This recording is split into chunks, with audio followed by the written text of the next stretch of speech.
I'm Nick Westergaard, and this is On Brand, helping you tell your story. My guest this week is Anthony Butler. And it's always shocking to me how many times I've audited a company and they have no real idea who it's buying and who they should be trying to sell to in the first place. Like they literally don't know who their customers are. They don't have a demographic profile. They don't know anything psychographically about why people are buying. And it's a symptom of everything in the business.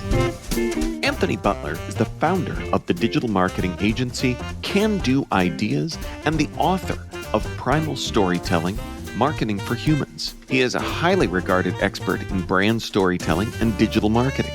Anthony served as both enlisted and as an officer in the U.S. Army. He also graduated from the United States Military Academy at West Point and the U.S. Army Ranger School. He is a combat veteran and commanded an infantry company in Iraq during the invasion of Baghdad. He is a Brazilian Jiu-Jitsu blackbelt and currently resides in Montana with his wife and 2 sons. My interview with Anthony Butler is coming right up, but first... B2B marketers, get ready. The world's leading B2B marketing expo is returning to the Los Angeles Convention Center September 20th and 21st. This is the world's leading event for marketing solutions and innovation, and tickets are free. Join thousands of marketing professionals just like you to learn from over 100 industry expert speakers, educational masterclasses, and over 150 exhibitors. Hear keynotes from Amazon Music, Google, Netflix, Twitch, and Uber. It's September 20th and 21st at the Los Angeles Convention Center. Free tickets. Go to bit.ly/MPNB2B to register. That's bit.ly, bit.ly/MPNB2B. The Marketing Podcast Network is a proud partner of the B2B Marketing Expo for 2023. We'll see you in LA. You may know you're listening to this show along the Marketing Podcast Network, but did you know there are other great shows on MPN to help your business too? Caroline Kay hosts a great podcast called Snippets of Genius. Caroline, tell us what these folks will get out of listening. Snippets of Genius is a lighthearted business podcast with some brilliant insights into how you can attract and cultivate success. In each episode, I have an inspiring conversation with genius guests from the worlds of business development, marketing, design, and wellness. Each of them share their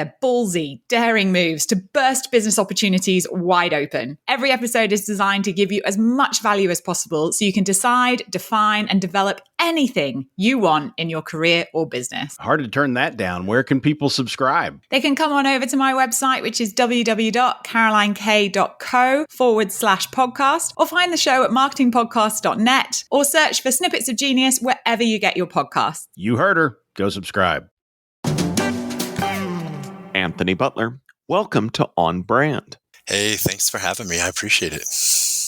I am excited to chat. I have to ask, with such a certain regimented background, to say the least, ending up in brand building and storytelling seems like it's the opposite hemisphere of the brain. So what, in your experience, I'm always fascinated to learn how people end up in this line of work. What about where you were brought you to where you are? Well, I spent the first, 10, 12 years of my adult life in the military.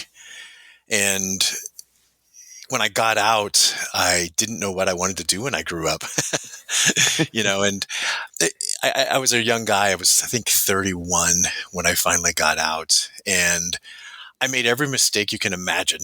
I got married, had a baby, and bought a house, changed careers all in the same month. And, so I found myself, I'm from Montana, and I ended up taking a job back east. And I woke up one day and wasn't making any money at all. And I just realized, oh my gosh, we're not making it. And that led me to the startup world. And I went into the startup world trying to earn a better living than what I was doing when I first got out. And I just happened to land at a startup pretty early. I was one of the first 40 or so employees. And, when I left, there were hundreds, and there was a 9-figure exit of the company.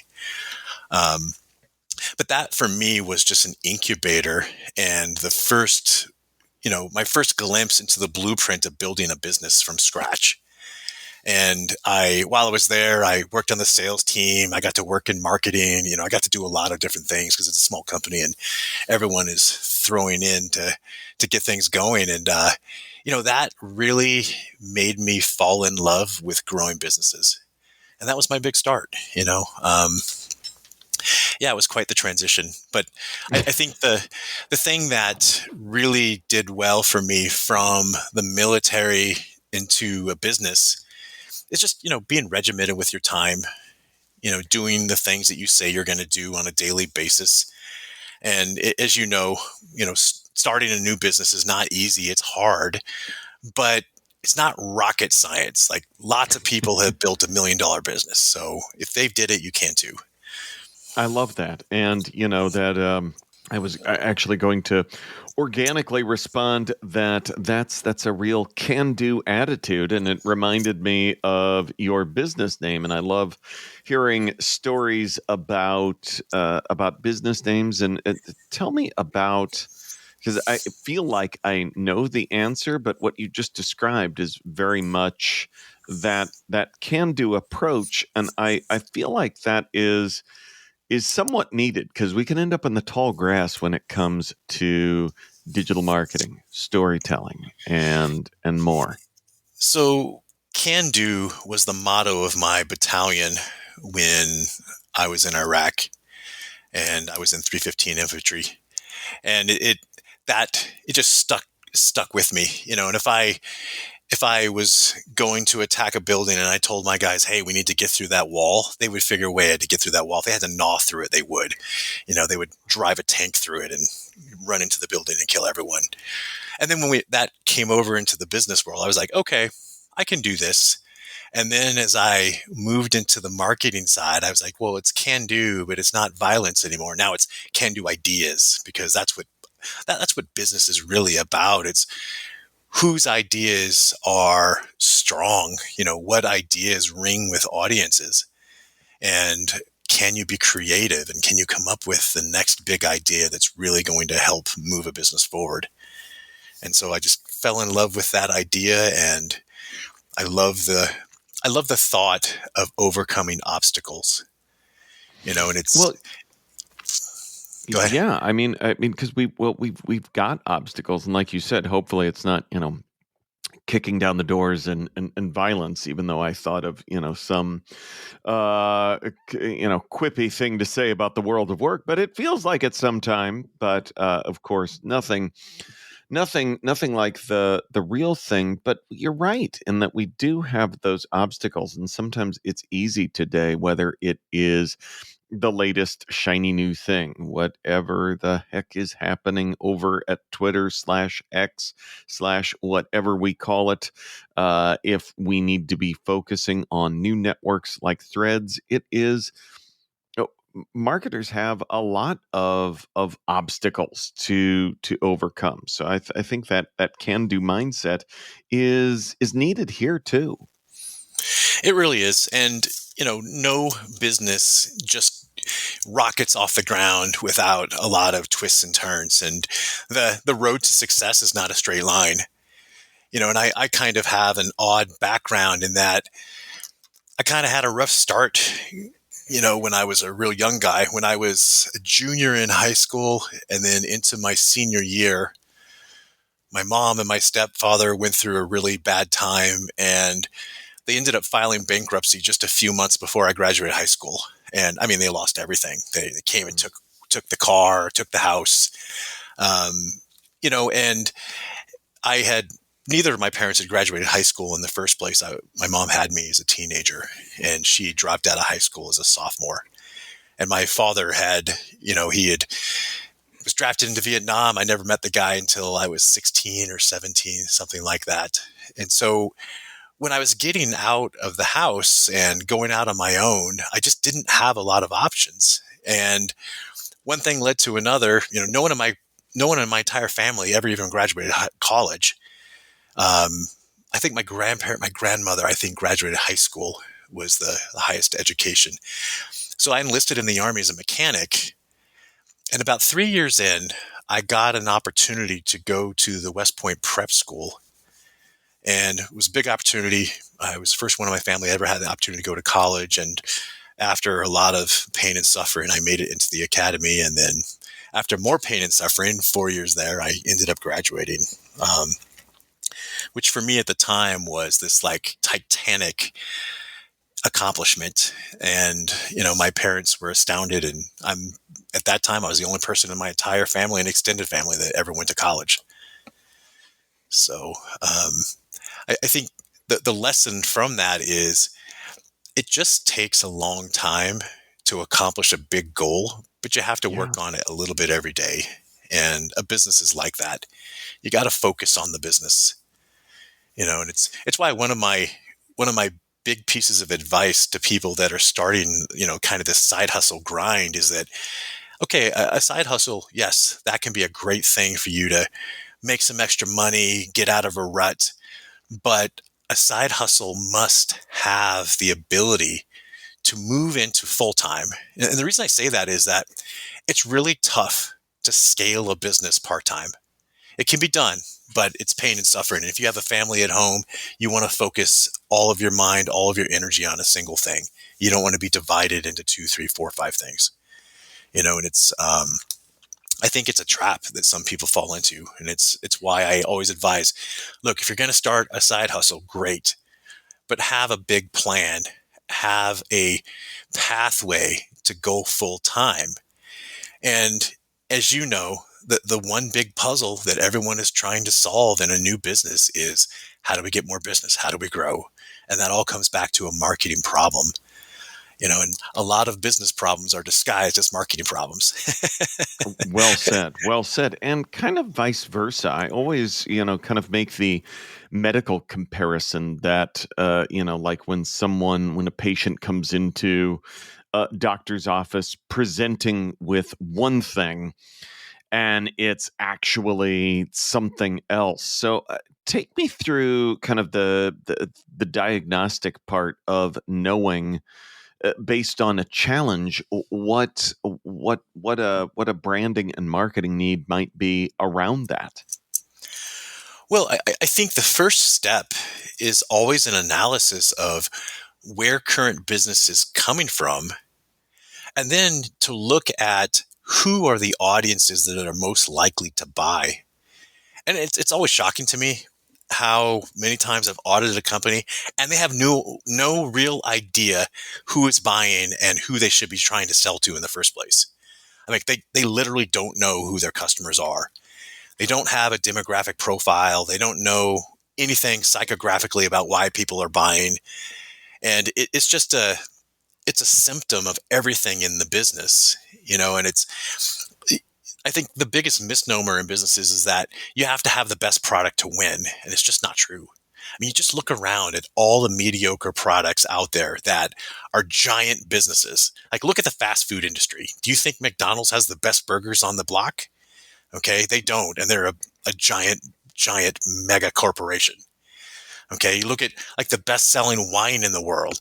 It's junky box wine that very few people with discerning taste wants to drink. It's not high-end expensive wine. Okay, so the best is not really the issue.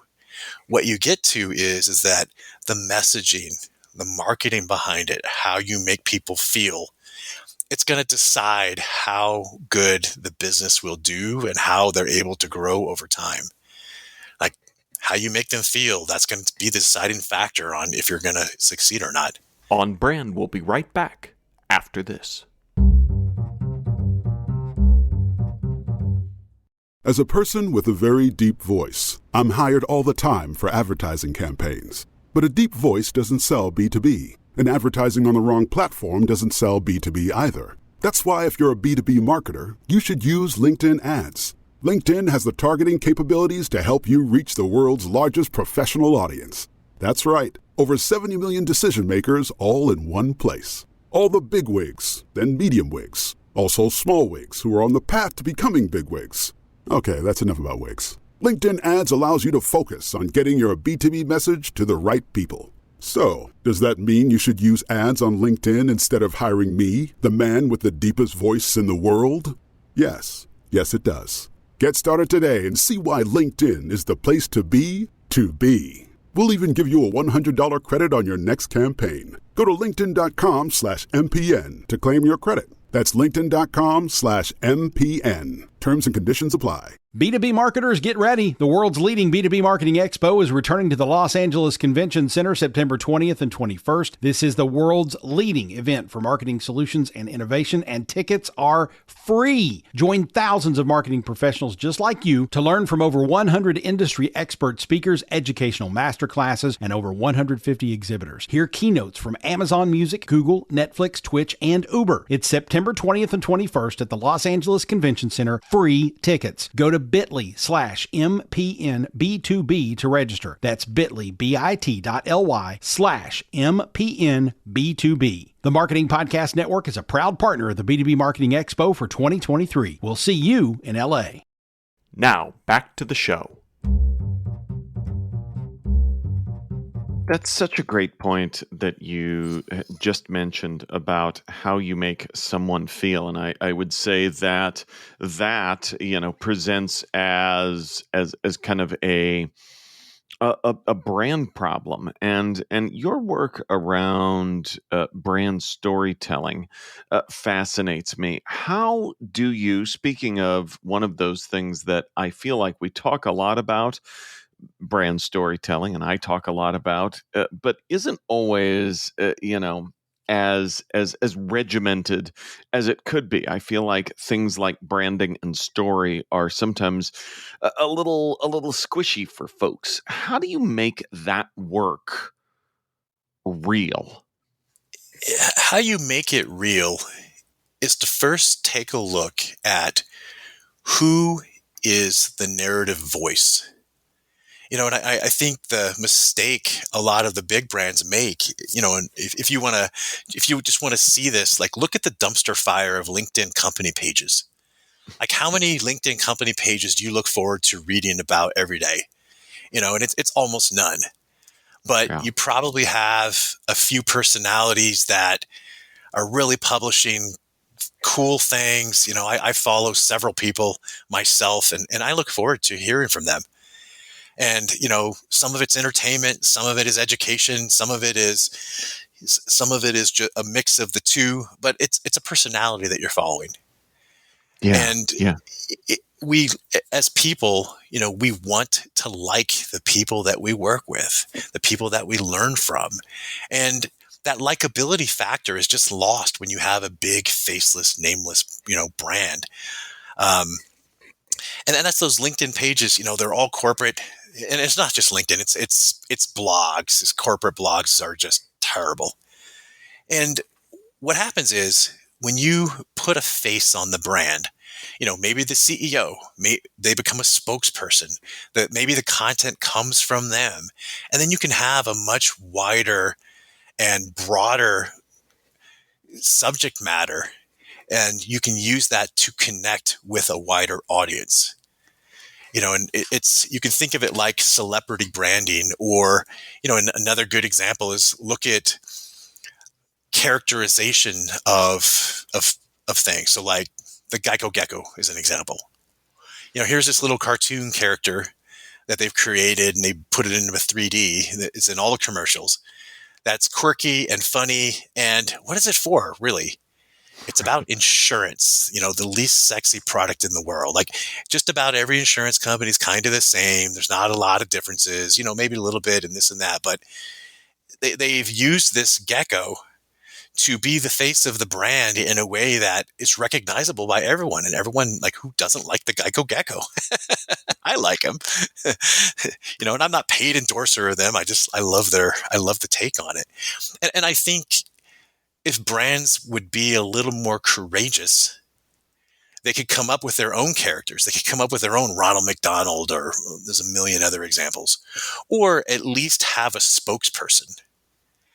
And I talk a lot about this in the book. And look, take Subway as an example. They used this guy, Jared, for years and years and years as the face of the brand. And it's interesting, over the years, and this is before his jail time, they tried to fire him.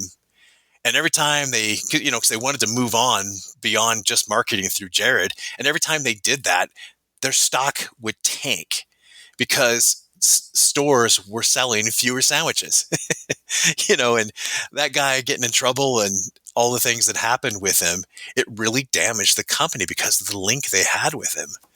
But you can see how a celebrity CEO, they can do marketing in a way that it's really difficult to do without the celebrity around it, without that personality.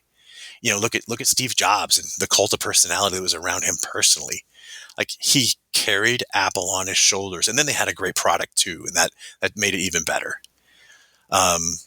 Is there danger there, though, too, as we look with Elon Musk and when so much of your organization's marketing, like I think not even of the Twitter X stuff, but, we talk about Tesla as a brand, and they, notoriously don't advertise in the way that other automakers do. And a lot of their public persona is tied up in his persona. So what happens there? Do you need to pull that apart and create, replace at least partially his persona with the brand? I don't think you can. I don't think you can separate Tesla's success from Elon. And when you look at SpaceX as a model, he gets this idea. He wants to build rockets because he's mad at Russia because they wouldn't sell him one, right? And at the time, he had absolutely no authority or scientific knowledge of rockets, but he had a lot of money and he really, really wanted to go to space. And he starts talking about, putting a second civilization on Mars before he built his first rocket. That story carried the entire company. It raised money. He was able to hire the best people. He was able to organize a team like no other. And it's all based on Elon's story. It's based on him as a celebrity. Now, has that also had some hiccups with, his tweets and some of his craziness around it? Yeah, it's had consequences, and I would say it's a net positive, because what's Tesla worth these days? I think it's a lot of money, right? Right. Yeah. Elon is not perfect, but he's got a great batting record. He's got a great average, I would say.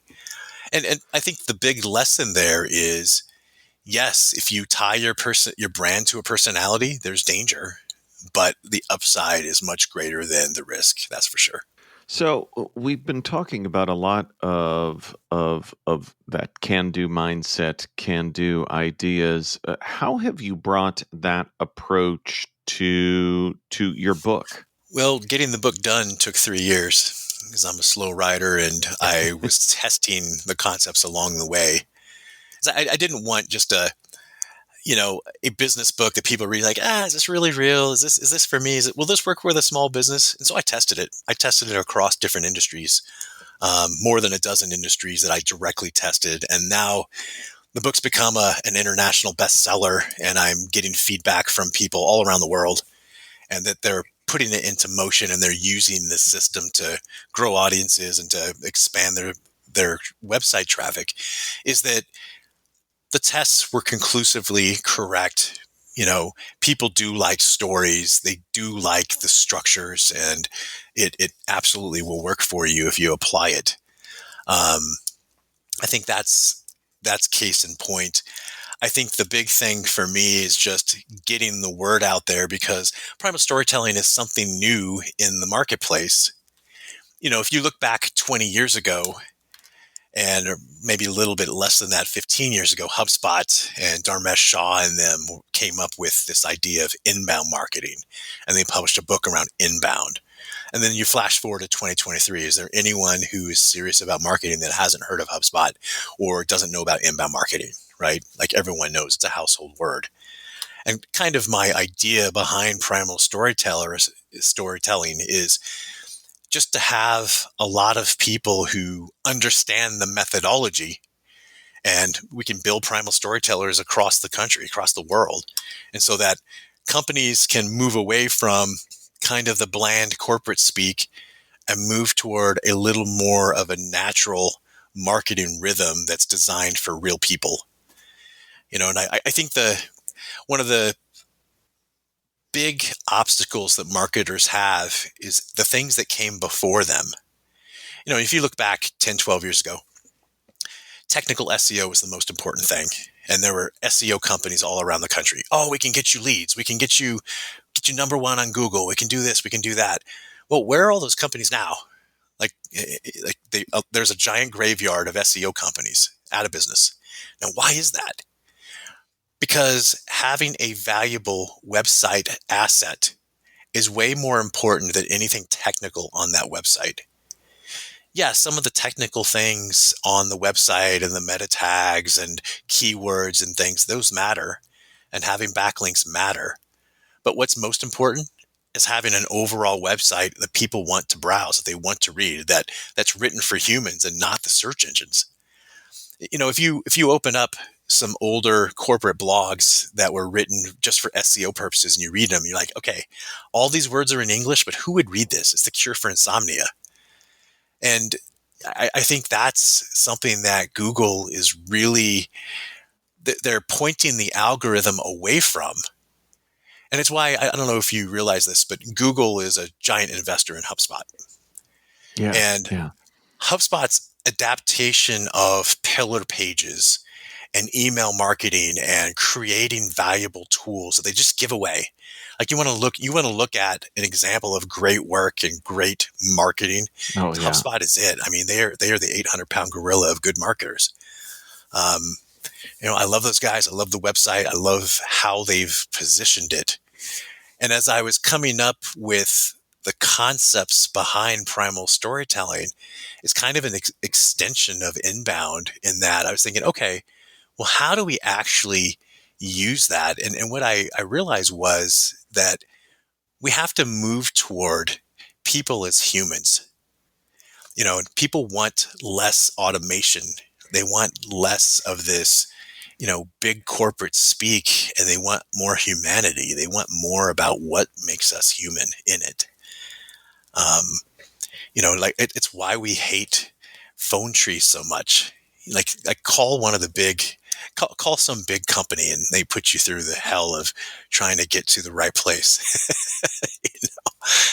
And I'm hard of hearing, and I have a hard time with those things, and it just really is tough.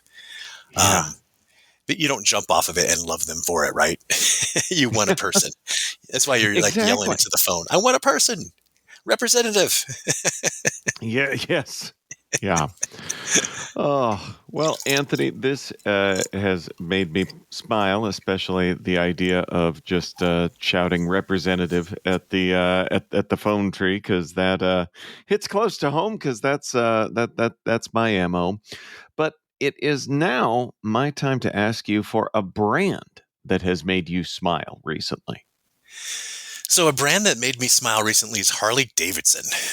And last weekend, the weekend before, I was out in South Dakota visiting my grandmother, who's turning 94, my aunts and my uncle and stuff. And Sturgis was going on. Yes. Right. So, I'm driving along in my dadmobile with my kids and my wife. And, we're like surrounded by hundreds and hundreds of Harleys. And one of the things that I've realized with Harley is, man, they know their market. They know exactly who their customers are.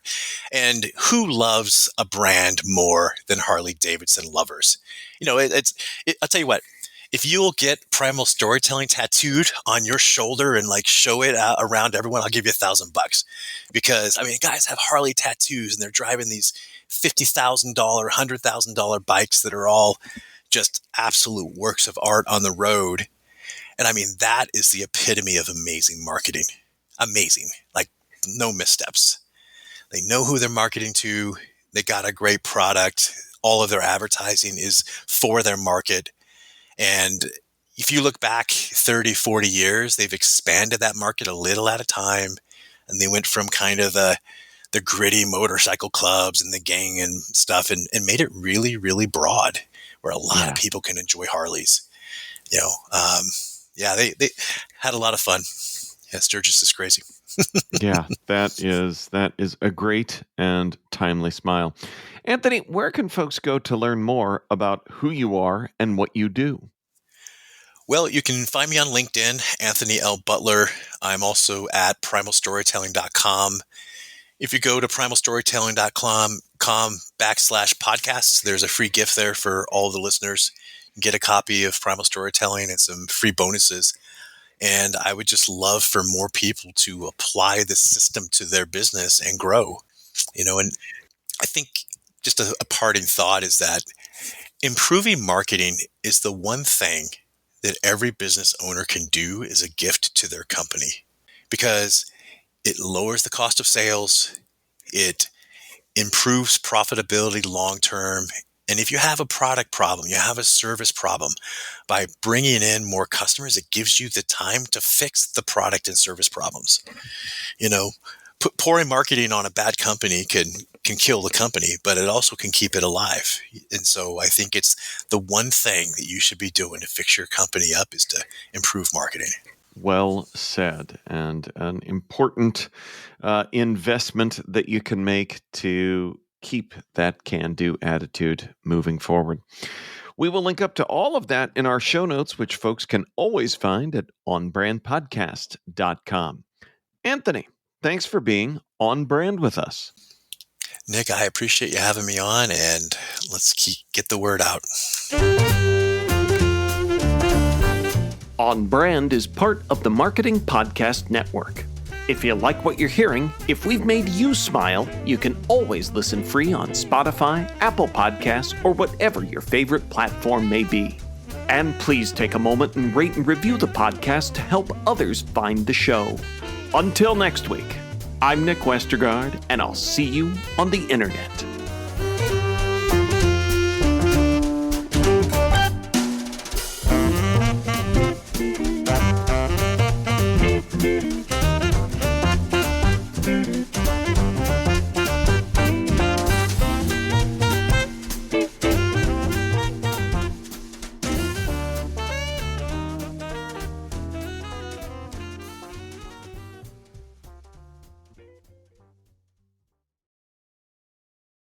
This podcast is heard along the Marketing Podcast Network. For more great marketing podcasts, visit marketingpodcasts.net.